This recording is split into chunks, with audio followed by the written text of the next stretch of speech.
Salut, salut! Bienvenue dans l'épisode 3 de la mini-série sur l'accompagnement parental. Aujourd'hui, je te jase de comment tu peux nuire à ton enfant, au développement du langage de ton enfant sans le savoir.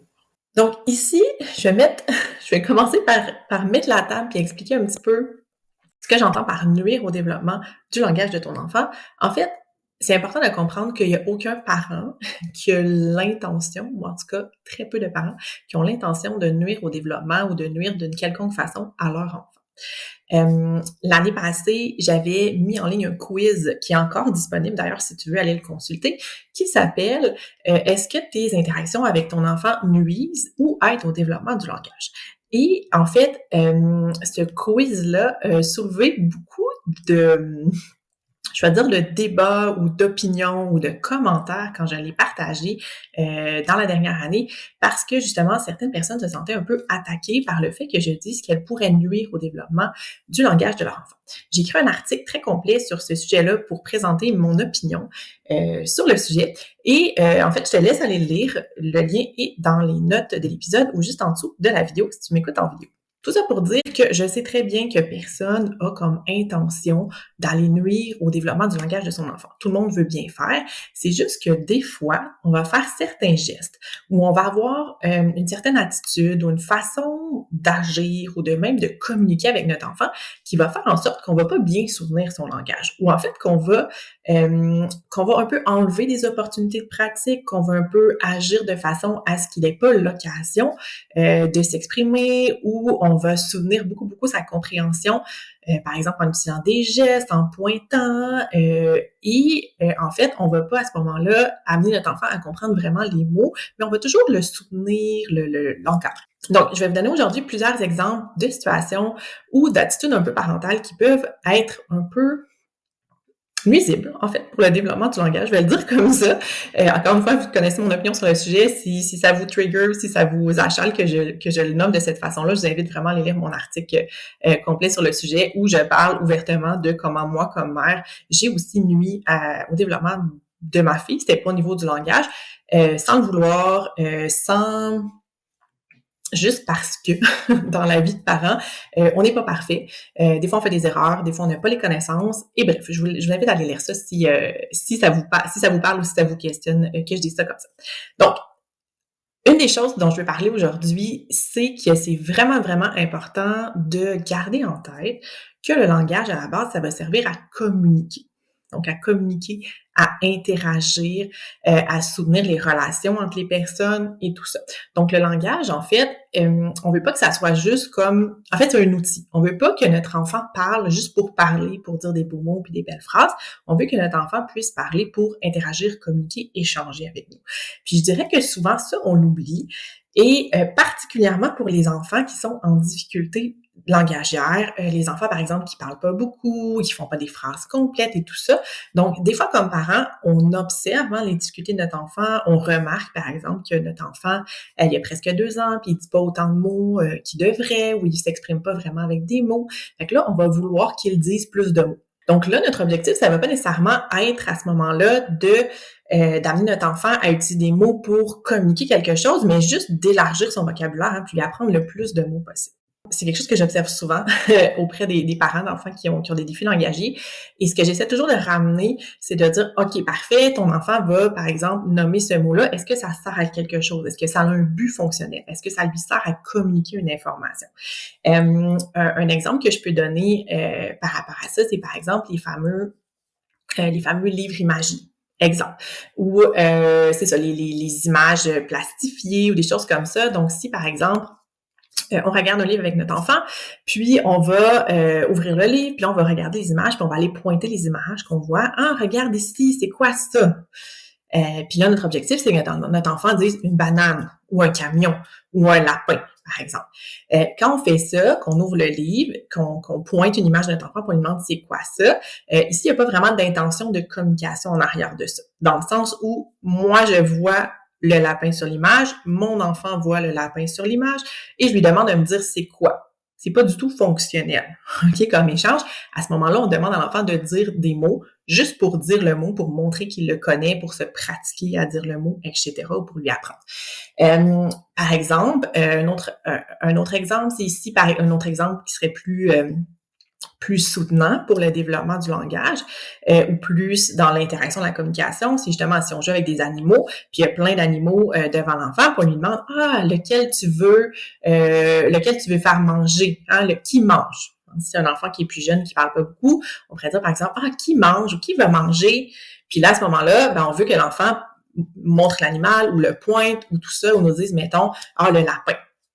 Puis là, s'il dit pas le lapin, puis c'est des animaux, on peut prendre le lapin, on peut le mettre près de notre visage, on peut dire le lapin, hein, tu veux que le lapin joue. Puis on peut le répéter plusieurs fois.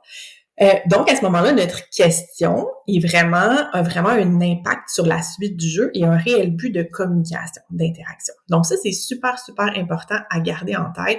Donc, on veut pas juste que notre enfant parle pour parler, on veut qu'il parle pour pouvoir communiquer, interagir, échanger. Puis notre façon à nous de le questionner ou d'interagir avec lui, ça va avoir un gros impact sur son développement du langage.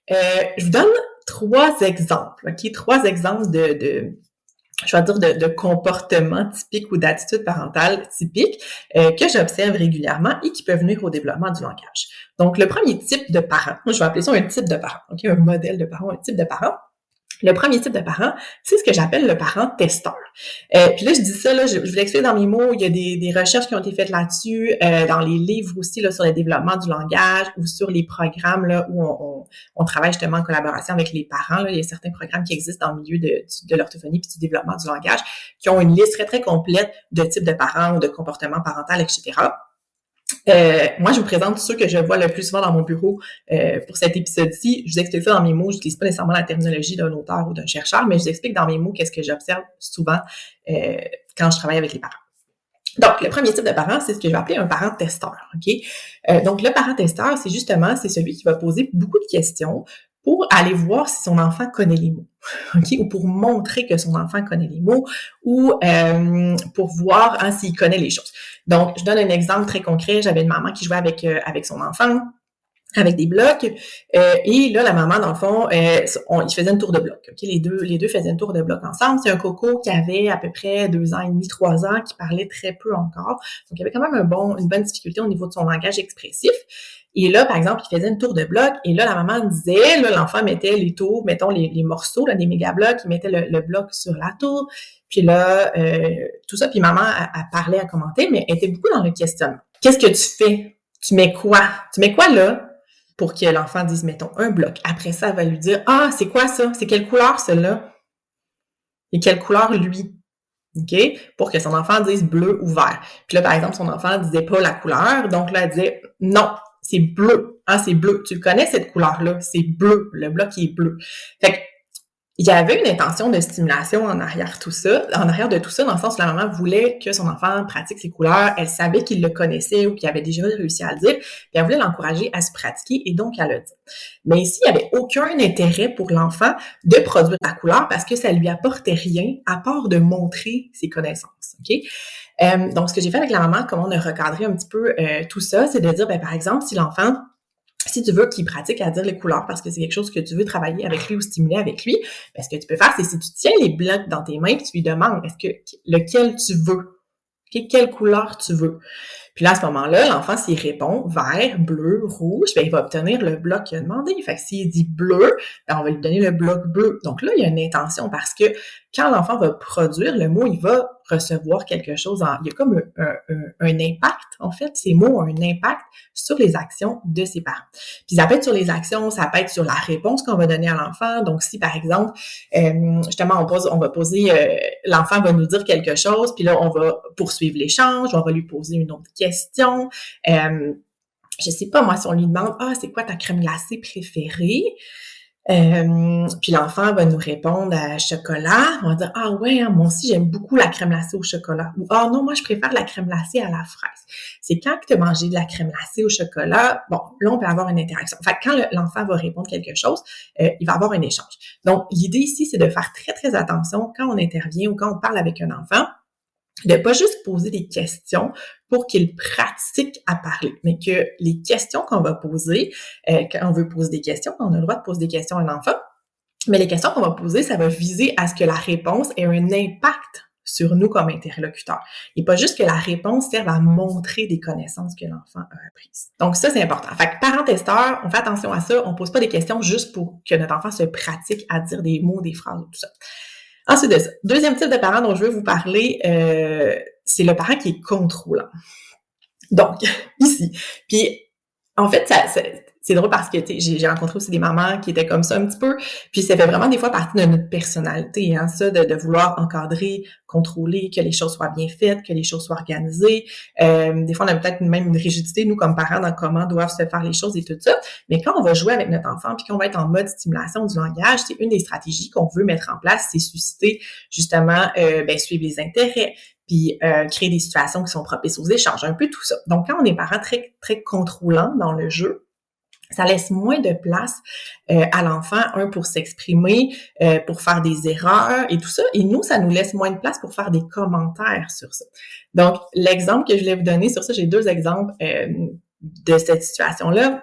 C'est une maman, puis elle m'envoie une vidéo d'elle en interaction avec son enfant. Puis en fait, il faisait des personnages. Fait que c'était des aimants d'animaux, il y avait la tête, il y avait le dos, puis il y avait les fesses, OK? Puis là, il y avait tous les animaux qui étaient là, puis l'enfant, il les collait sur son petit tableau blanc. Puis là, il a collé, par exemple, la tête du tigre. Fait que là, ah oui, on met la tête du tigre. Fait que maman, super adéquate, faisait des commentaires, tout ça. Puis là, après ça, le petit coco regarde dans ses aimants, puis elle dit, OK, on cherche le dos. Il est où le dos du tigre? Ah, tiens, on cherche le dos, il est où le dos? On met le dos. Après ça, ah, OK, on a mis le dos. Maintenant, on va chercher les fesses. Sont où les fesses? Tout ça. Fait qu'elle était très encadrant parce qu'elle voulait faire un lien complet, finalement, avec son enfant, chose que probablement plusieurs parents vont faire.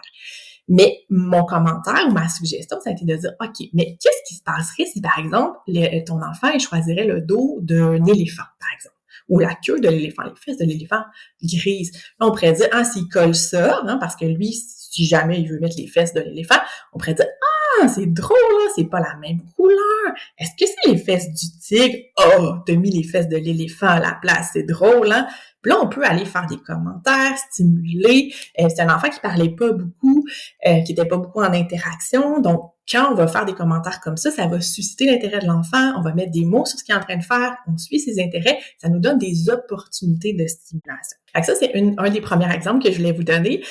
L'autre exemple, c'est un petit garçon aussi avec sa maman qui jouait avec des casse-têtes en bois, là, des gros casse-têtes encastrés.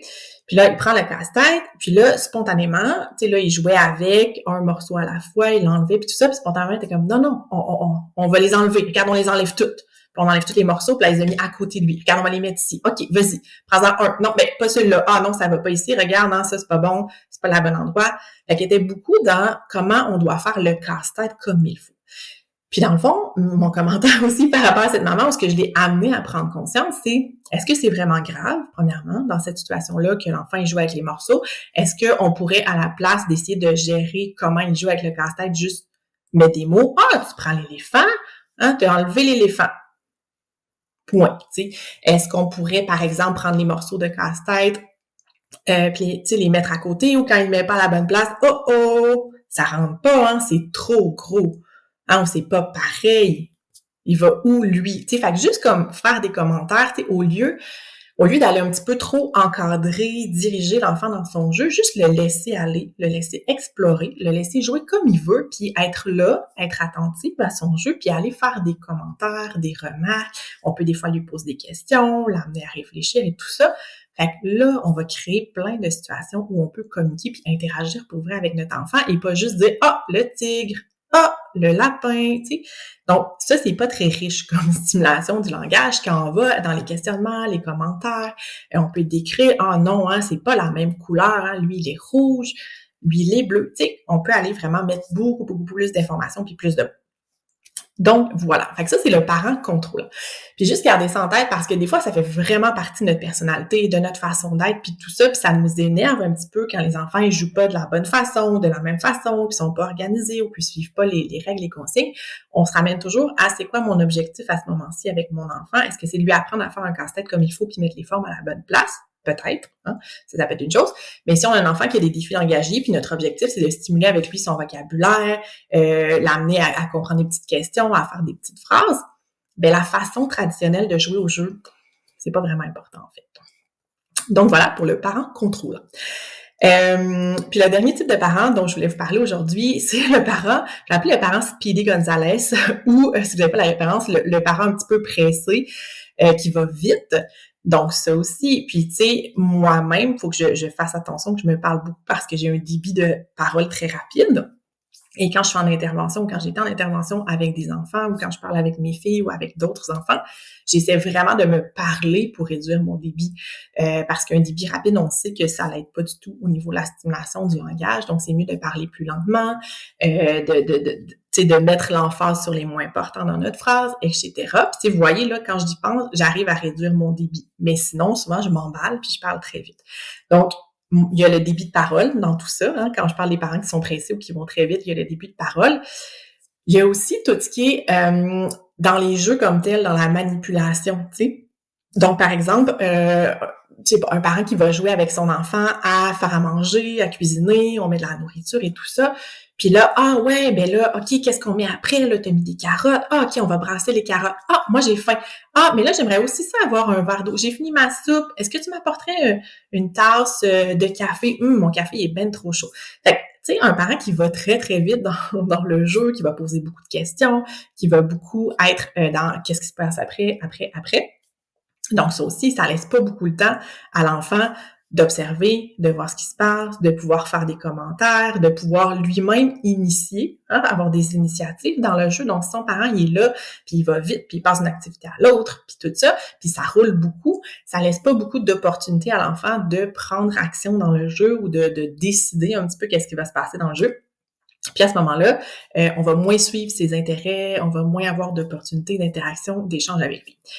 L'autre chose qui va arriver quand on va vite puis qu'on est souvent pressé comme parent, puis ça arrive beaucoup dans la routine, dans la vie de tous les jours. Et je suis maman, je suis très consciente qu'il y a des moments où il faut que ça aille vite, OK? Parce qu'on est pressé, parce qu'on doit partir, parce qu'il faut pas arriver en retard au travail, parce qu'on a un rendez-vous, parce qu'on doit manger, parce qu'après ça, on a la routine du soir, puis là, ça va être le dodo. Il y a comme plusieurs circonstances dans notre vie qui font qu'on est pressé, hein, dans notre routine familiale. Mais quand on l'est pas, aussi on peut essayer d'avoir de prendre conscience de ça, du fait qu'on va souvent vite, on va avoir beaucoup d'opportunités de stimuler le langage. Donc, un exemple, tu sais, souvent quand on est pressé, puis là, c'est bon pour le langage, c'est bon pour l'autonomie en général, là, je dirais, mais quand on est pressé, souvent, on va aller beaucoup au-devant des besoins de notre enfant. Donc, si on veut, par exemple, le matin, on doit partir, ben c'est sûr qu'on va pas attendre que notre enfant nous demande de l'aide pour attacher son manteau. On va dire, viens ici, je vais t'aider. Okay? Fait qu'on est beaucoup là-dedans.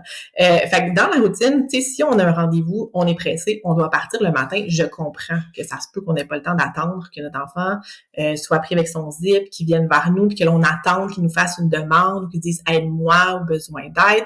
Là, s'il le fait pas, on va le modeler « aide-moi ». Je comprends que ça se peut que des fois, on n'ait pas le temps de faire ça. Mais si on est dans un moment où c'est plus tranquille dans la routine, par exemple, on est en train de manger ou, je sais pas, c'est la collation ou même on joue un jeu avec notre enfant, ben si par exemple notre enfant il s'assoit avec sa compote pour sa collation puis on n'est pas pressé dans le temps, ben oui, on peut attendre qu'il nous demande de l'ouvrir avant de l'ouvrir. Donc si on lui donne sa cuillère, sa compote, ben puis on le laisse faire, on va voir comment il réagit. OK, est-ce qu'il va nous demander de l'aide? Est-ce qu'il va dire maman, aide-moi? Est-ce qu'il va nous tendre sa compote avec sa cuillère? Puis s'il fait ça, qu'est-ce qu'on peut faire? Là, à ce moment-là, on peut mettre des mots, on peut dire ah, tu veux de l'aide, hein? Dis aide-moi. Fait que tu sais, il y a comme ça va nous laisser des opportunités de mettre des mots, en fait, sur ses besoins, sur ses demandes. Même chose si on joue, par exemple, un jeu, on décide qu'on joue au bloc, notre coco, il y a de la difficulté à faire sa construction, sa déboule, tout ça. Puis là, si on n'est pas pressé ou si on va pas trop vite, on peut justement attendre, on peut observer, on peut voir, OK, ça tombe. C'est tombé, hein, c'est tombé. Puis là, s'il réessaie, parfait, il réessaie. Puis là, éventuellement, s'il nous regarde ou s'il demande de l'aide, tout ça, on peut lui dire, tu veux de l'aide, hein, je vais t'aider. Fait que, on peut décrire qu'est-ce que c'est tombé, hein, regarde, le bloc est trop petit. Fait qu'on peut mettre des mots. Mais si on voit notre enfant en difficulté, avec quoi que ce soit, puis tout de suite, on dit, non, c'est tombé, attends, je vais le faire. Ou attends, je vais t'aider. OK? Si on va au-devant comme ça, bien, on empêche notre enfant de communiquer avec nous. Puis, toutes les initiatives de communication de notre enfant sont super pertinentes parce qu'après ça, ça nous permet de mettre des mots sur ces initiatives-là. Si c'est très bien formulé, c'est super. S'il y a des difficultés, soit au niveau du choix des mots, de la structure de phrase, de la prononciation, à ce moment-là, ça nous donne une belle occasion de lui donner un modèle verbal, puis de lui montrer comment le faire, le dire de la bonne façon, par exemple. Ça, c'est le modèle verbal. Donc, voilà. Fait qu'on essaie de ralentir, surtout dans les moments où on n'a pas besoin d'aller vite. Fait qu'on ralentit notre débit, on va pas au-devant des besoins de notre enfant, on observe, on attend qu'il fasse des commentaires, on est attentif, on le regarde, on est disponible, mais on attend idéalement qu'il vienne vers nous pour créer une situation dans laquelle on peut après ça nous donner un bon modèle verbal s'il y a des erreurs qui sont produites, bien sûr. Donc voilà, c'était ça mes 3 types de parents dont je voulais vous parler aujourd'hui. Fait que le parent testeur qui pose trop de questions puis qui veut valider si son enfant a bien les connaissances puis c'est bien les mots. Le parent qui est plus contrôlant dans les jeux et le parent qui est un peu speedy, qui est pressé ou qui va très vite. Donc comme je dis, il y a plein d'autres types de parents puis il y en a d'autres types d'interactions ou de types de parents en fait qui peuvent nuire au développement du langage. Mais je vais vous présenter les 3 plus importants selon moi aujourd'hui. Donc, tout ça pour dire que l'interaction ou notre style parental ou comment on va être avec notre enfant, ça a une très, très grande influence sur le développement du langage. Puis, moi, je trouve que maintenant, quand les parents sont dans mon programme d'accompagnement parental Parlons ensemble, c'est quelque chose que je peux plus facilement observer, justement parce qu'ils m'envoient des extraits de leur quotidien. Fait que des extraits audio, vidéo du quotidien. Fait que quand on joue avec notre enfant, puis en fait, j'utilise un outil d'observation des interactions par enfant qui s'appelle le COPI, qui a été adapté au Québec, qui a été traduit puis adapté au Québec par une équipe de recherche dirigée par Odette Sylvestre, qui est une orthophoniste aussi. Et donc, j'utilise cet outil-là quand je fais mes rencontres, en fait, quand je fais l'évaluation en début de rencontre là, dans le programme Parlons ensemble. Puis en fait, c'est une vidéo, mais c'est un extrait vidéo qui est quand même long, qui permet aux parents un peu de retrouver ses habitudes habituelles de communication. Donc, quand ça fait à peu près 15 minutes qu'on joue avec notre enfant, puis qu'on se filme, on oublie un petit peu qu'on est filmé, entre guillemets, puis on va revenir à notre naturel un petit peu. Puis moi, ça me permet d'aller observer comment le parent interagit avec son enfant. Puis ici, le but, c'est pas justement de critiquer ou de dire que c'est pas correct, c'est juste d'amener le parent à prendre conscience de ces moments-là, dans lequel son attitude ou sa façon de parler ou sa façon de questionner ou son débit, ça a un impact sur la communication de l'enfant. Fait que je vois comment le parent est, je vois la réaction de l'enfant, puis là, je peux le montrer au parent. Je dis, regarde ici, qu'est-ce que tu vois? Qu'est-ce qui se passe? Puis là, on peut aller avec ça, puis on peut décortiquer. Puis quand on prend conscience de notre propre façon d'être, ça fait vraiment une très, très grande différence. Après ça, c'est plus facile, on est plus conscient dans les moments suivants de comment on est, puis on peut plus facilement comme aller un petit peu modifier nos interactions ou notre façon d'agir pour le bien de notre enfant. Donc voilà, c'est ce que j'avais pour vous aujourd'hui. Donc je vous mets tous les liens de ce dont je vous ai parlé, dont mon article sur est-ce que tu peux nuire au développement de ton enfant, qui a été beaucoup lu, pour lequel j'ai eu aussi beaucoup de belles critiques. Donc j'invite vraiment à lire ça si vous l'avez jamais lu. Mon quiz aussi est disponible sur l'interaction qu'on a avec notre enfant puis comment ça soutient ou non le développement du langage. Puis en fait, j'ai fait un autre quiz, parce que moi, j'aime ça faire des quiz. J'aime ça passer des quiz, donc j'aime ça faire des quiz. Donc, j'ai fait un autre quiz qui se nomme « Est-ce que l'accompagnement parental, c'est une bonne approche pour moi? » Ça vous permet de voir si vous avez besoin d'un suivi en orthophonie ou si vous pensez que votre enfant a des difficultés langagères. Est-ce qu'un suivi en accompagnement parental, c'est pertinent? Ou ça serait plus favorable pour vous ou plus réaliste dans votre contexte de faire un suivi que j'appelle plus classique avec une orthophoniste dans un bureau comme on voit habituellement. Donc, je laisse tous les liens dans les notes de l'épisode ou sous la vidéo. Puis, on se revoit très bientôt pour le 4e épisode de ma mini-série sur l'accompagnement parental. À bientôt!